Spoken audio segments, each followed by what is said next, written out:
好精神，好大聲咁讀一次，3、2、1。哇！犀利喎！咁我哋開始今日嘅課堂啦喎。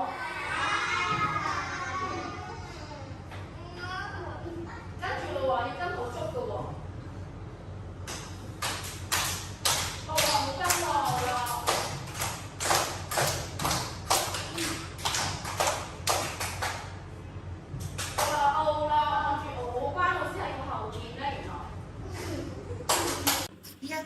係1年班嘅數學堂，啱啱係第6節。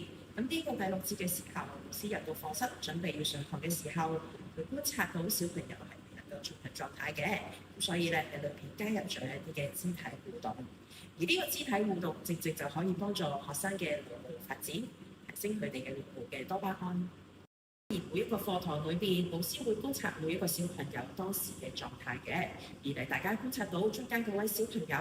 你發現呢個小朋友咧開始嘅時候未能夠專注嘅，就算做一啲簡單嘅互動都未能夠投入，所以老師會要求佢哋起身站立。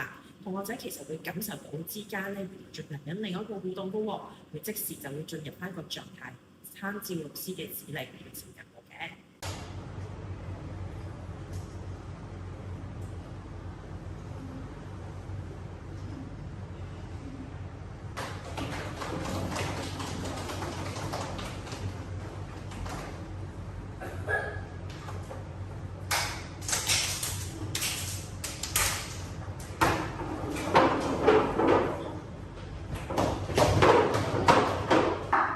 究竟係咪你哋全部人嘅答案都一樣呢？係咪都係啱呢？答案就係耶！啱你嘅，下一題喎。其中可以起中間啦，右邊行下先。可以行先係。今次開始喎，冇咗提示喎。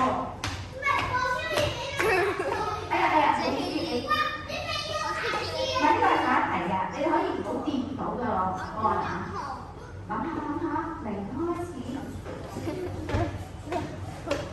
如果已經揀咗答案嘅，可以同隔離討論下點解你會揀呢個答案。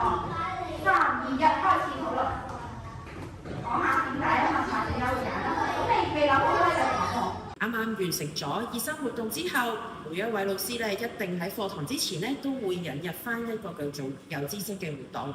以傳統嘅方式，同學仔可能就係坐喺度舉手答老師嘅問題，但係我哋未能夠去確保全班學生都能夠知道佢哋係已經鞏固好有知識，所以老師會邀請佢哋一齊走出自己嘅座位，我哋會俾小朋友走出自己嘅座位，睇到個答板裏邊揾翻個答案，然後通過互相討論、合作、商議結果，由未認識或者未鞏固好嘅同學仔都可以鞏固翻佢有知識。答案係耶！我想要你嗰組學號最大嗰個同學出嚟攞工具。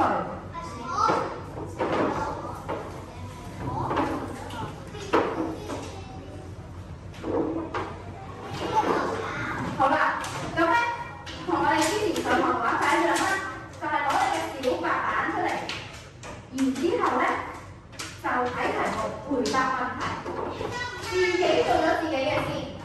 老師完成咗教學嘅部分，就會進行探究活動。而喺探究活動裏邊，老師會分配唔同嘅崗位俾小朋友完成佢哋嘅任務，希望佢哋盡翻自己嘅責任。正如頭先陳總監亦都介紹過，腦裏邊嘅4種化學物質喺課堂裏邊，我哋可以見得到小朋友有不同嘅之處。例如，老師喺度講解課堂裏邊會提出提問，學生嘅面部表情開始皺起來，其實佢哋嘅腎上腺素亦都開始提升。當同學仔未能夠正確回應老師嘅提問嘅時候，開始緊張啦，皮質醇亦都會提升嘅。老師嘅解決方法就係俾空間、時間俾小朋友自己尋找答案。當佢哋揾到答案嘅時候，自信心都會翻咗嚟㗎啦。問題，自己做咗自己嘅事。好啦，我哋要做啦。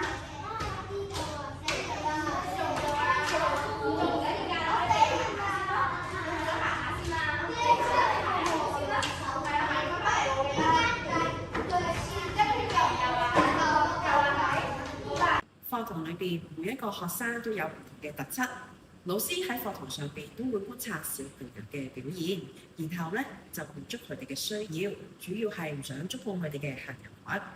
當佢哋滿足咗之後，就會盡快投入佢嘅課堂，專注當下老師嘅任務。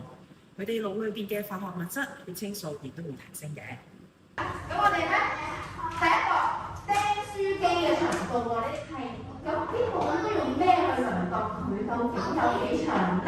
寫低答案喺白板度，然後舉起俾隔離位睇下，然後如果同隔離答案一樣，就講下點解一樣。好啦，全部人寫晒啦，舉起全部人嘅白板俾後邊睇下你哋嘅答案一唔一樣？全部都係 A 喎，咁究竟 A 係咪啱嘅咧？望翻前面先，答案係。相信每一個家長或者老師都好想知道嗰堂嘅課堂裏邊學生係咪真係掌握知識嘅，所以老師會用唔同嘅方式去提問小朋友，究竟去到個課堂裏邊係咪已經鞏固知識嘅？例如呢個課堂裏邊，老師用咗小白板，學生用小白板去回應，見到學生係100% 參與嘅。大家見到小朋友喺呢個課堂裏邊都係達到愉快學習，亦都見證到我哋學校回翻我哋嘅宗旨，樂學。